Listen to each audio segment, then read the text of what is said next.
Hello मेरे प्यारे दोस्तों, कैसे हैं आप सभी। स्वागत है आप सभी का आपके गुरुजी चैनल एसपीजा पे। और आज हम लोग सीखने वाले हैं चैप्टर 4.2 के क्वेश्चन नंबर 2 से। मैंने आप लोग को पार्ट 1 बहुत ही अच्छी तरीके से बता दिया हूँ, सिखा दिया हूँ। अगर आप लोग नहीं देखे हैं तो इस वीडियो के डिस्क्रिप्शन में उसका लिंक मिल जाएगा, उसको देख लीजिए। उसके बाद आप लोग इस पार्ट को देखते हैं तो और ज़्यादा आपको समझ में आएगा। तो चलिए हम लोग क्वेश्चन नंबर 2 से समझते हैं और इसे सीखने का प्रयास करते हैं। बेसिकली आप सभी को पता होगा जो हम लोग क्वेश्चन नंबर 2 से करने वाले हैं। तो क्वेश्चन नंबर 2 आप लोग पढ़ लिए होंगे। कहा गया है जो उदाहरण में दी गई समस्याओं को हल कीजिए। हमें उदाहरण 1 में जो क्वेश्चन दिया गया है उसे हमें हल करना है। चलिए हम लोग उदाहरण 1 निकाल लेते हैं। और उदाहरण 1 हम निकाल लिया और आपके स्क्रीन बोर्ड पे क्वेश्चन चला भी गया होगा, आप लोग पढ़ लीजिए। देखिए इसमें हमें बनाने के लिए नहीं कहा गया है। उदाहरण 1 में कहा गया है दो के निम्न स्थितियों को गणितीय रूप में व्यक्त कीजिए। हमें गणित के रूप में व्यक्त करना है, गणितीय रूप में। तो चलिए इसे व्यक्त कर देते हैं। क्वेश्चन नंबर 1 में कहा गया है जॉन और जीवंती दोनों के पास कुल मिलाकर 45 कंचे हैं। दोनों 5-5 कंचे खो देते हैं, यानी कि उससे खो जाने का यानी कि उसे निकल जाते हैं। और अब उसके पास कंचों का गुणनफल 124 है। हम जानना चाहेंगे कि आरंभ में उसके पास कितने कंचे थे।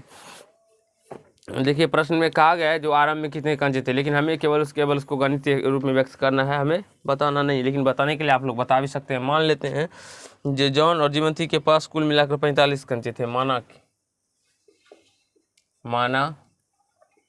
कि जॉन के पास x कंचे थे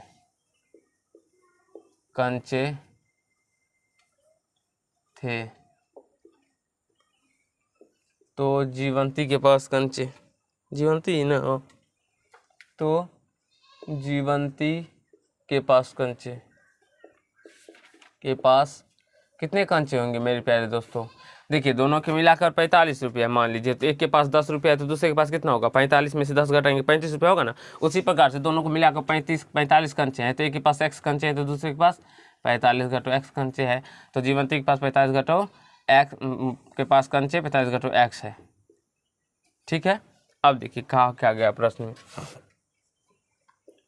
में कहा गया है जब 5-5 कंचे खो जाते हैं, यानी इससे भी 5 कंचे खो जाते हैं और इससे भी 5 कंचे खो जाते हैं। चलिए माइनस कर लेते हैं। और तब इसका गुणनफल कितना हो जाता है। 5 कंचे खोने के बाद इसका गुणनफल हो जाता है 124। तो इसको हल कर लेते हैं। तो यहाँ से x - 5 इक्वल टू कितना हो जाएगा। फिर यहाँ से देखिए 45 में से 5 चला जाएगा, क्या हो बाबू, 40 - x हो जाएगा। इसको बराबर में 124। अब यहाँ से देखिए इसको गुना करिएगा तो ये 40x, फिर x को x गुना कीजिएगा तो -x², फिर इसको गुना कीजिएगा तो -200, फिर माइनस प्लस 5x। इसको भी इस साइड लेके आ जाइए, -124 इक्वल टू 0 हो जाएगा। ठीक है। अब यहाँ से -x², 40x प्लस 45x। अब यहाँ से देखिए माइनस में 200, माइनस में तो -324 इक्वल टू 0 आ जाएगा। माइनस कॉमन ले लीजिएगा, ये x², ये -45x प्लस 324, क्योंकि माइनस कॉमन लेने पर सारे टर्म का चिन्ह चेंज हो जाएगा। माइनस है प्लस हो गया, प्लस है माइनस हो गया, माइनस है प्लस हो गया, इक्वल टू 0। बोलेंगे सर वो माइनस का क्या किया, तो उस माइनस को जब हम लोग इधर लाएंगे तो वो प्लस में आ जाएगा। ठीक है, समझ में आ गया। कहीं से कोई दिक्कत। हमें गणित रूप में व्यक्त करना है तो हमें इतना ही केवल करना है। ठीक है। अगर आप लोग अब निकालना चाहते हैं तो आप लोग इसे आगे भी निकाल सकते हैं। इसका गुणनखंड फैक्टर करके हल कर लीजिएगा। ठीक है। लेकिन ऊपर में कहा गया निम्न स्थितियों को गणितीय रूप में व्यक्त कीजिए हैं। देख लेते हैं अगर इसमें व्यक्त किया होगा, निकाला होगा तो हम भी निकाल देंगे। इसमें भी बस इतना करके छोड़ दिया गया। ठीक है। तो आप लोग आशा है जो बना लिए होंगे। अब चलिए क्वेश्चन नंबर 2 आपके स्क्रीन बोर्ड पे चला गया होगा। 2 के दूसरे नंबर आप लोग पढ़ लीजिए। कहा गया एक कुटीर उद्योग में एक दिन में कुछ खिलौने निर्मित करता है। ठीक है। प्रत्येक खिलौने का मूल्य 55 में से एक दिन में निर्माण किए गए खिलौने की संख्या को घटाने से प्राप्त संख्या के बराबर है। ठीक है। किसी एक दिन का कुल निर्माण लागत 750 रुपये थी। उस दिन निर्माण किए गए खिलौनों की संख्या ज्ञात कीजिए। देखिए सबसे पहले हमें उस दिन निर्माण किए गए खिलौनों की संख्या ज्ञात करना है। ठीक है। मान लेते हैं, माना कि उस दिन निर्मित खिलौने की संख्या कितनी है वो मान लेते हैं। देखिए यहाँ पे देखो बाबू, यहाँ पे दिखाई पड़ रहा है। हाँ, यहाँ पे बताते हैं। माना कि उस दिन निर्मित खिलौने की संख्या निर्मित खिलौने की संख्या x है, संख्या x। कोई दिक्कत बाबू?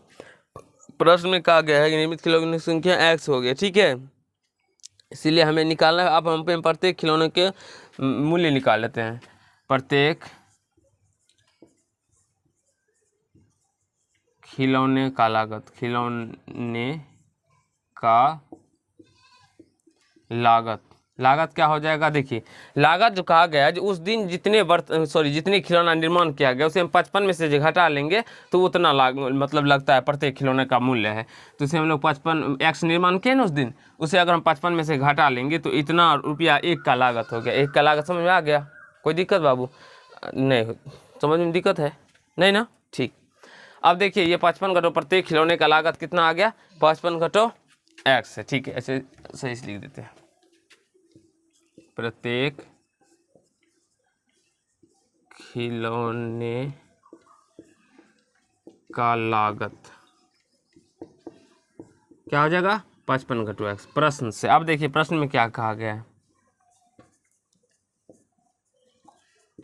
प्रश्न में कहा गया है यदि किसी एक दिन कुल निर्माण लागत 750 रुपये। देखिए हमने कुल एक्स खिलौने बनाए ना बाबू, और उसका कुल मूल्य कितना है? एक का मूल्य है 55 घटो एक्स। 55 घटो एक्स से गुना कर देंगे तो हमारा जो 750 रुपया वो लागत है वो निकल के आ जाएगा ना।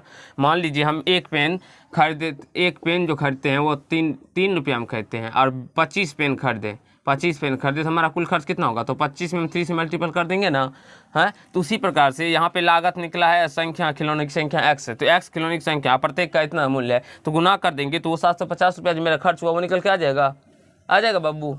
आ रहा है, ठीक। देखो मेरे प्यारे दोस्तों, अब इसको देखिए गुना कर देंगे तो ये 55x minus X square equal to 750। देखो और लिख सकते हैं नीचे में 55x minus X square plus में है तो इधर आने पे ये माइनस में 750 हो जाएगा, इक्वल टू 0 हो जाएगा, ठीक है। माइनस कॉमन ले लीजिए,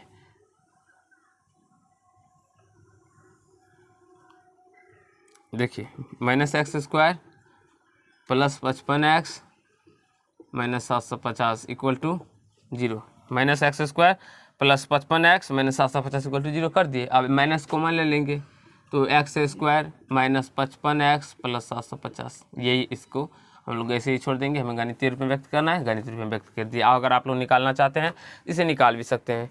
कैसे निकालिएगा? तो 25x और प्लस 30x करके, 25x और 30x कितना हो जाएगा? 55x गुना करने पर, और हल भी निकल के आ जाएगा। आई होप मेरे प्यारे दोस्तों आपको क्वेश्चन नंबर 2 के 2 नंबर समझ में आ गया होगा। चलिए अब हम लोग चैप्टर की ओर चलते हैं और क्वेश्चन नंबर 3 को समझने का प्रयास करते हैं। देखिए बाबू चैप्टर कहाँ चला गया। क्वेश्चन नंबर 3 में कहा गया ऐसी दो संख्या ज्ञात कीजिए जिनका योग 27 हो और गुणनफल 182 हो। समस्याओं का हल कीजिए। क्वेश्चन नंबर 2 में देखिए कहा गया था जो एक निम्नलिखित दी गई समस्याओं को हल कीजिए। आप लोग इसको करना चाहते हैं तो कर सकते हैं, कहीं इसको कोई दिक्कत नहीं है। देखिए मैं आप लोग को बता देता हूँ।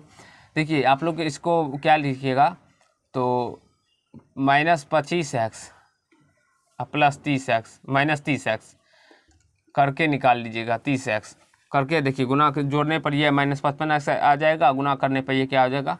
750 आ जाएगा, ठीक है। इतना ही कर लीजिएगा। अब देखिए तीसरे नंबर प्रश्न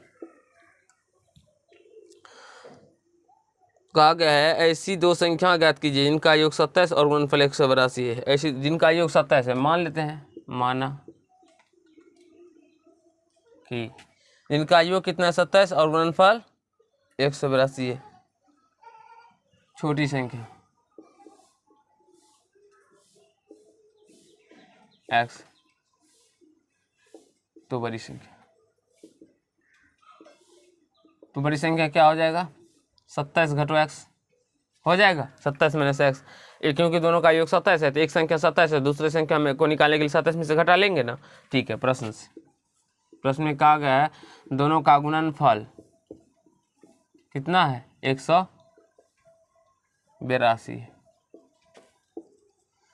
27x माइनस एक्स स्क्वायर, इधर इसको इधर लेके आ जाइए तो 182 इक्वल टू 0।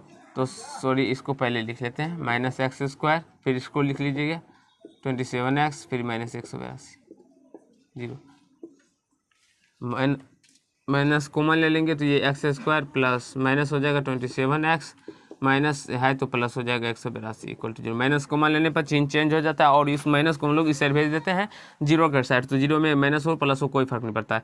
माइनस है कॉमन लिए तो माइनस है प्लस हो गया, प्लस है माइनस हो गया, माइनस है प्लस हो गया। ठीक है बाबू, अब 182 का गुणनखंड करते हैं। देखिए 2 से 2 नंबर 18, 2 1 2, फिर 7 से 13 मरते में। देखिए 7 दूना 14 और 13 को जोड़िएगा तो माइनस 27x आ जाएगा और 14 13 को गुना कीजिएगा 182 आ जाएगा। ठीक है, तो X square minus 13x minus 14x plus 182 equal to zero.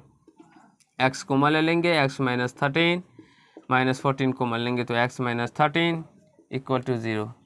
यहाँ से देखिए मेरे प्यारे दोस्तों, एक्स माइनस 13 इसमें भी है और इसमें भी है, कॉमन ले लेंगे एक्स माइनस 14 आ जाएगा इक्वल टू जीरो हो जाएगा। अब हम इसके बराबर में भी जीरो कर देंगे और इसके बराबर में भी जीरो कर लेंगे। यहाँ से एक्स का मान 13 निकल के आ गया और एक्स का मान कितना निकल के आ गया 14। तो माना कि छोटी संख्या कितना है, तो छोटी संख्या ले लेते हैं। क्या निकालने के लिए कहा गया बाबू, ऐसी दो संख्या ज्ञात कीजिए। संख्या बराबर संख्या क्या हो जाएगा, 13 रखिएगा तो ये 14 निकल के आएगा, 14 रखिएगा तो 13 निकल के आएगा, तो 13 और 14 हो जाएगा। आई होप मेरे प्यारे दोस्तों आप सभी को क्वेश्चन नंबर 3 समझ में आ गया होगा। आप लोग पहली संख्या दूसरी संख्या भी मान के कर सकते हैं। ठीक है, कहीं से कोई दिक्कत नहीं है। आप लोगों को क्वेश्चन नंबर 3 नंबर समझ में आ गया होगा, कहीं से कोई दिक्कत नहीं हुआ होगा तो जल्दी से इसे नोट कर लीजिए। मैं अभी आप लोग को आगे बताने का प्रयास करूँगा। चलिए फिर हम लोग क्वेश्चन नंबर 4 से समझते हैं और इसे समझने का प्रयास, सॉल्व करने का प्रयास करते हैं। तो क्वेश्चन नंबर 4 आप लोगों ने पढ़ लिया होगा, नहीं पढ़े फिर भी आप लोग के स्क्रीन पर चला गया होगा, आप लोग पढ़ लीजिए। 2 क्रमागत धनात्मक पूर्णांक ज्ञात कीजिए जिनके वर्गों का योग 365 है। देखिए 2 धनात्मक क्या है, 2 क्रमागत धनात्मक पूर्णांक। आप सभी को पता होगा जो धनात्मक पूर्णांक जो होते हैं वो 1 2 3 4 डैश डैश डैश अनंत तक होते हैं बाबू। तो जो धनात्मक क्रमागत कहा गया यानी कि उसके बाद वही आना चाहिए। अगर हम 2 लेंगे तो उसके बाद 3 ही लेना है, फिर 3 लेंगे तो उसके बाद ऐसा नहीं कि 5 ले लेंगे, नहीं 4 लेंगे, क्योंकि 2 क्रमागत कहा गया है ना बाबू। तो हमें तो ऐसा पता ही नहीं है जो कौन सी ऐसी संख्या जिसे गुना करने पे हमें कितना आएगा, तो 365 आएगा। तो हम इसके लिए कैसे करेंगे इसको सॉल्व, चलिए बताते हैं आप लोग को। सबसे पहले मान लीजिएगा, माना कि 2 क्रमागत धनात्मक पूर्णांक, माना कि 2 क्रमागत धनात्मक पूर्णांक, माना कि 2 क्रमागत धनात्मक पूर्णांक क्या हो जाएगा मेरे प्यारे दोस्तों, 2 क्रमागत धनात्मक पूर्णांक क्या हो जाएगा, x और x प्लस 1 है। क्यों, क्योंकि 2 है तो उसके बाद जो अगर हम लेते हैं दूसरा कोई तो वो 3 होगा, जो 3 लेते हैं तो उसके बाद क्या कोई होगा तो क्या होगा 4 होगा, क्योंकि क्रमागत मतलब उसके बाद वही आना चाहिए। समझ में आ रहा है बाबू। तो x लिए तो उसके बाद x प्लस 1 ही आएगा ना, समझ में आ रहा है। ठीक, अब प्रश्न में कहा गया है, इस प्रश्न में कहा गया है जो जिनके वर्गों का योग 365 है, इनके वर्गों का योग, इसका स्क्वायर प्लस ये x प्लस 1 का स्क्वायर करेंगे तो ये 365 के बराबर में आ जाएगा। चलिए और इसको हल कर लेते हैं। एक्स स्क्वायर प्लस, इसको हल कीजिएगा, x square plus a square plus b square plus 2ab equal to 365। अब यहाँ से एक्स स्क्वायर यानी कि एक्स स्क्वायर और एक्स स्क्वायर 2x स्क्वायर हो जाएगा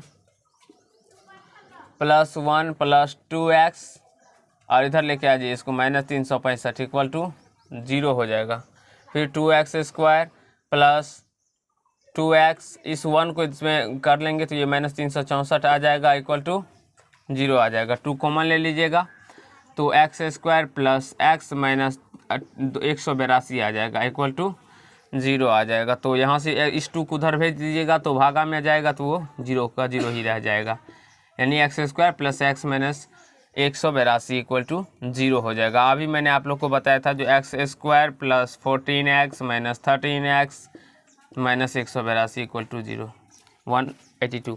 देखिए मेरे प्यारे दोस्तों इसको हल कीजिएगा ना तो ये 14 और 13 के बीच में मतलब निकल के आएगा। तो देखिए इसमें प्लस इसको रख दीजिए, इसको माइनस कर लेते हैं, घटाने पे माइनस प्लस एक्स आ जाएगा, गुना करने पे प्लस माइनस माइनस और गुना कीजिएगा तो 182। तो ये आपको आना चाहिए, नहीं आता है तो गलत बात है, क्योंकि मैंने आप लोगों को बहुत ही अच्छी तरीके से 9th क्लास के अंदर ही बता दिया हूँ। अगर आप लोग नहीं देखे हैं तो देखिए, सीखने का प्रयास कीजिए, क्योंकि जब तक आप लोग सीखिएगा नहीं, अपने से बनाइएगा नहीं, तब तक नहीं सीख पाइएगा। तो प्रैक्टिस करना है। आशा है आप सभी को समझ में आता होगा। बाबू देखो नीचे दिखाई पड़ रहा है x equal to -14, x equal to 13, ये दिखाई पड़ रहा है। ये चलिए इसको मिटा लेते हैं। देखिए मेरे प्यारे दोस्तों, अब यहाँ पे हम लोग कर लेते हैं सॉल्व। तो x का मान क्या निकल के आ जाएगा, x बराबर -14 और x बराबर क्या निकल के आ जाएगा, 13 निकल के आ जाएगा।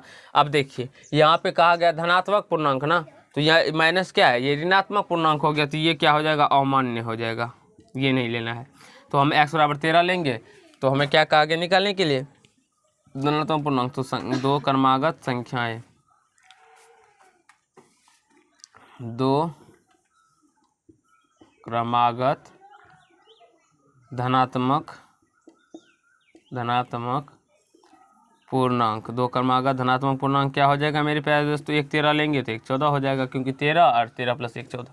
आई होप, और इसको गुना कीजिएगा तो कितना आ जाएगा, 182। आई होप मेरे प्यारे दोस्तों आप सभी को क्वेश्चन नंबर 4 बहुत ही अच्छी तरीके से क्लियर हो गया होगा, कहीं से कोई दिक्कत नहीं होगा। अब देखिए क्वेश्चन नंबर 5, क्वेश्चन नंबर 5 में कहा गया है एक समकोण त्रिभुज का आधार इसके आधार एक समकोण त्रिभुज की ऊंचाई इसके आधार से 7 सेंटीमीटर कम है, यदि कर्ण 13 सेंटीमीटर का हो तो अन्य दो भुजा ज्ञात कीजिए। देखिए ऊंचाई इसके आधार से 7 सेंटीमीटर कम है, मान लेते हैं इसका आधार, माना कि समकोण त्रिभुज का आधार x सेंटीमीटर है, x सेंटीमीटर है, तो ऊंचाई क्या हो जाएगा, ऊंचाई क्या हो जाएगा, x - 7 सेंटीमीटर, ठीक है। और कर्ण जो है वो कितना दिया गया है, कर्ण कितना दिया हुआ है बाबू, 13 सेंटीमीटर दिया हुआ है, ठीक है। आप सभी ने क्लास 9th के अंदर ही एक पाइथागोरस प्रमेय का पाइथागोरस प्रमेय पढ़े होंगे, जिसमें कि आप सभी को क्या कहा गया था, कि किसी समकोण त्रिभुज में कर्ण पर का वर्ग अन्य दो भुजा के वर्गों के योगफल के बराबर होता है, पाइथागोरस प्रमेय से कर्ण पर का वर्ग जो होता है अन्य दो भुजा के वर्गों के योगफल के बराबर होता है, x² + x - 7 का स्क्वायर करेंगे इक्वल टू हम लोग 13 का स्क्वायर कर देंगे, तो ये बराबर आ जाएगा, क्योंकि किसी समकोण त्रिभुज में कर्ण पर का वर्ग, कर्ण 13 है ना बाबू, इसका वर्ग करेंगे तो अन्य दो भुजा जो है लंबाई, एक तो ऊंचाई हो गया, एक आधार हो गया, तो इसके दोनों के वर्गों के योगफल के बराबर होता है। ये आप लोग को बहुत पहले ही मैंने बता दिया, और नहीं बताए हैं तो आज सीख लीजिए। और क्लास जब हम लोग त्रिकोणमिति से शुरू करेंगे तो उसमें बहुत ही अच्छी तरीके से डिटेल में इसको पढ़ेंगे, क्योंकि कर्ण पर का वर्ग क्या होता है, अन्य दो भुजा जो होता है उसके वर्ग के बराबर होता है, वर्ग के योगफल के बराबर होता है, ठीक है। अब इसको हल कर लीजिए, आपका आंसर निकल के आ जाएगा x² + a - b का होल स्क्वायर, a² + b इसका b 7 का स्क्वायर करेंगे 49 - 2ab = 169, ये 2x² + 49, ये माइनस में 14x, ये माइनस में 169 = 0। अब इसको इसमें से कर लेंगे, माइनस कर लेंगे, तो 2x² - 14x इस प्लस में माइनस में घट जाएगा, माइनस हो जाएगा, 9 में से 9 जाएंगे 0, 4 यानी 120 आ जाएगा, 0 दो कॉमन ले लेंगे, x² - 7x और -60 = 0। दो कॉमन लेने के बाद दो को उस साइड भेज दिए, हम डायरेक्टली कर दिए, आप लोग को समझ में आ गया होगा, क्योंकि दो कॉमन ले लेंगे फिर इस प्रकार से दो कॉमन लेंगे, फिर उसको इस साइड भेजेंगे, उसके बाद 0 होगा, ये ऐसे मत कीजिएगा, डायरेक्टली दो कॉमन ले लिए, x² भाग दे देंगे, 2 7 14 और 60 मिनट में चला जाएगा। तो अब हमको 60 को इस प्रकार से तोड़ना है, जो जोड़ने या घटाने पर कितना आना चाहिए, 7 आना चाहिए। तो ये दिमाग लगाना होगा जो कैसे होगा, तो 15 × 6 = 90 और 7 × 6 = 13। यहाँ से देखिए हम निकाल ही लेते हैं, 60 को जब करेंगे गुणनखंड 2 से 13 मिनट में जाएगा, फिर 2 से 15 मिनट में जाएगा, 15 × 60 सॉरी 15 × 90 होता है, 3 से जाएगा तो 3 × 12 5 हाँ 12 और 5 60 होता है, ठीक हो गया, निकल गया 12 x² - 12x - 5x - 60 = 0। देखिए मेरे प्यारे दोस्तों, x - 12 - 5 कॉमन लेंगे तो x - 12 = 0, ठीक दिखाई पड़ रहा है ना, एक्स माइनस 12 कॉमन ले लेंगे तो यहाँ से क्या बच जाएगा, एक्स माइनस 5 इक्वल टू 0। चलिए आप लोग को अब दिखाई नहीं पड़ रहा होगा तो फिर यहाँ पे हम लोग सॉल्व कर लेते हैं इसको। 5 नंबर को एक क्या है हो जाएगा, एक्स माइनस 12 इक्वल टू 0 और एक्स माइनस 5 इक्वल टू 0। तो एक्स बराबर क्या हो जाएगा 12, एक्स बराबर क्या हो जाएगा 5 हो जाएगा। क्या कहा गया है, आधार। तो क्या निकालने के लिए कहा गया बाबू, दो भुजाएं ज्ञात कीजिए। तो आधार क्या हो जाएगा, आधार 12 सेंटीमीटर हो जाएगा। अगर ये आधार 12 सेंटीमीटर हो जाएगा और 5 सेंटीमीटर भी आप लोग ले सकते हैं, तब ऊंचाई कितना हो जाएगा, ऊंचाई हो जाएगा 12 में से 7 जाएगा तो कितना होगा, 12 में से 7 जाएगा तो 7 5 12 सेंटीमीटर। यानी कि यही होगा, क्योंकि एक्स का मान 5 नहीं ले सकते। अगर 5 लेंगे तो यहाँ से 5 में से 7 नहीं घटेगा, इसीलिए ये अमान्य हो जाएगा। यहाँ से यही लेना है। आई होप मेरे प्यारे दोस्तों आप सभी को क्वेश्चन नंबर 5 समझ में आ गया होगा। इसे नोट कर लीजिए। अभी हम लोग 6 नंबर को करेंगे और उसे इस प्रश्न चैप्टर को ख़त्म करेंगे। जल्दी से इसे नोट कर लीजिए। यहाँ पे देखिए मेरे प्यारे दोस्तों, यहाँ पे प्लस होगा, ठीक है। यहाँ पे ये प्लस हो जाएगा, क्योंकि तभी ना मैंने 7x आएगा प्लस, तो यहाँ से ये प्लस आ जाएगा और ये प्लस आ जाएगा, तो यहाँ से ये माइनस हो जाएगा। जब माइनस आने पे ये अमान्य हो जाएगा। कैसे, क्योंकि भुजा जो होता है वो कभी भी माइनस में नहीं होता। इसे नोट कर लीजिए जल्दी से। तो चलिए फ्रेंड हम लोग क्वेश्चन नंबर 6 को समझते हैं और इसे अच्छे तरीके से समझने का प्रयास करते हैं। तो क्वेश्चन नंबर 6 में कहा गया, आपके स्क्रीन बोर्ड पे चला गया होगा, क्वेश्चन पढ़ लीजिए। क्वेश्चन नंबर 6 में कहा गया, एक कुटीर उद्योग एक दिन में कुछ बर्तनों का निर्माण करता है। एक विशेष दिन यह देखा गया कि प्रत्येक नग की निर्माण लागत उस दिन में निर्माण किए गए बर्तनों की संख्या के दोगुने से 3 अधिक थी। यदि उस दिन की कुल निर्माण लागत 90 रुपये थी तो वो बर्तनों की संख्या तथा प्रत्येक नग की लागत ज्ञात कीजिए। देखिए मान लेते हैं, माना कि उस विशेष दिन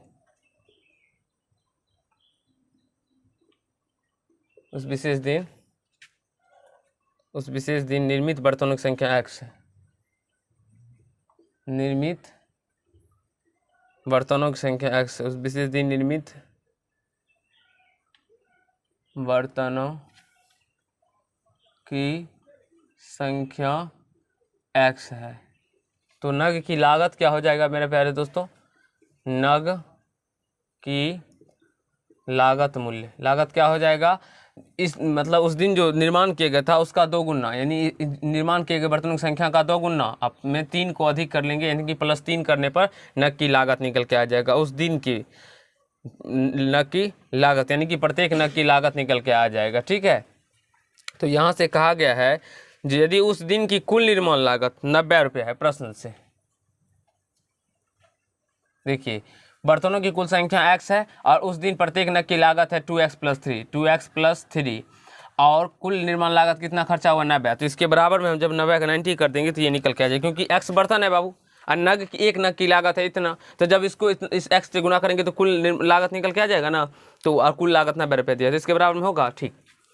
इसको गुना कर लेते हैं तो 2x² + 3x इक्वल टू 90, यानी कि 2x² + 3x, अब माइनस में इधर आने पे ये 90 इक्वल टू 0 हो जाएगा। अब इसको हल कर लीजिए। 45 × 99 = 180, 180 को तोड़ना है, यानी 15 12, 2x² + 12x,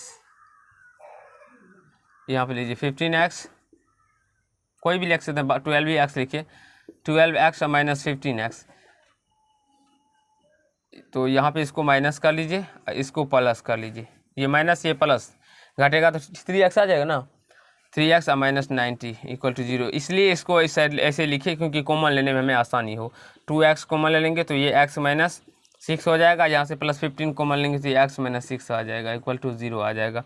यहाँ से तो x - 6 कॉमन ले लेंगे तो ये 2x - +15 इक्वल टू 0 हो जाएगा। तो यहाँ से x - 6 इक्वल टू 0 और 2x - 15 इक्वल टू 0 हो जाएगा। तो x इक्वल टू क्या हो जाएगा 6 और 2x इक्वल टू क्या हो जाएगा, यहाँ से डायरेक्टली हम x बराबर लिख देते हैं। माइनस में इधर आने पे ये 15 हो जाएगा, प्लस में अगुना में इधर में ये 2 हो जाएगा। तो 15/2 अमान्य हो जाएगा। कैसे अमान्य हो जाएगा, क्योंकि बर्तनों की संख्या कभी बट्टे में नहीं जा सकता है। हो सकता है जो 4.5 बर्तन बनाए 3.5 बर्तन बनाए, ऐसा नहीं हो सकता। तो बर्तनों की संख्या कितना हो गया, बर्तनों की संख्या 6 हो गया और नग की लागत, प्रत्येक नग की लागत, प्रत्येक नग की लागत कितना हो जाएगा? देखिए 2 गुना 6 प्लस 3 यानी कि 12 से 15। अब देखिए उस दिन बर्तन की संख्या 6 बनाया गया था और एक नग की लागत 15 है, गुना कीजिए 15 6 90 आ रहा है ना। आई होप मेरे प्यारे दोस्तों आप लोग को ये पार्ट बहुत ही अच्छे तरीके से समझ में आ गया होगा, क्लियर हो गया होगा और कहीं से कोई दिक्कत या समस्या नहीं हुआ होगा। अगर आप लोग को ये पार्ट अच्छा लगा तो वीडियो को लाइक कीजिएगा, कमेंट कीजिएगा, शेयर कीजिएगा और अगर चैनल पर नए होंगे तो चैनल को सब्सक्राइब करके बेल आइकन को प्रेस कर लीजिएगा, जिससे मेरा हर एक वीडियो का नोटिफिकेशन आप तक पहुँचता है। तो धन्यवाद दोस्त, आज के पार्ट में इतना ही।